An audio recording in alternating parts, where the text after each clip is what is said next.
একবার ভাবুন তো, যে টাকার পিছনে আমরা এখন এত দৌড়াচ্ছি সেই টাকাগুলোই যদি একদিন ইউজলেস হয়ে যায় তো কি অবাক হলেন? অতীতে এমন একটা সময় ছিল যখন বিনা টাকাতেই ব্যবসা বাণিজ্য হতো। মানুষ তখন জন্তু জানোয়ার ফসল দিয়ে লেনদেন করত।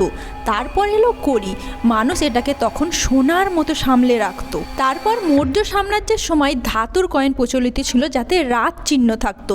এরপর গুপ্ত সাম্রাজ্যের সময় সোনার কয়েন এলো। তারপর এলো হুন্ডি সিস্টেম, যেখানে প্রথমবার কাগজের দ্বারা মানুষ লেনদেন করতে শুরু করলো। আর তারপর এলো কাগজের নোট, এটিএম, ব্যাংক, চেক, আর এখন তো ইউপিআই সিস্টেম, যেখানে পেমেন্ট করার জন্য কোনো ক্যাশের দরকারই পড়ে না। এমনকি অনেক জায়গায় নাকি ক্রিপ্টোকারেন্সির দ্বারাও পেমেন্ট হচ্ছে। তাহলে ভাবুন আমাদের কারেন্সি কতবার চেঞ্জ হয়েছে। তো এমনটা তো হতেই পারে যে কারেন্সি আজকে আমরা ব্যবহার করছি, এই টাকার নোট, এটাও একদিন ইউজলেস হয়ে যাবে, এটাও বদলে হয়ে যাবে। কিন্তু কি হবে, কখন হবে, এটা কিন্তু জানা নেই।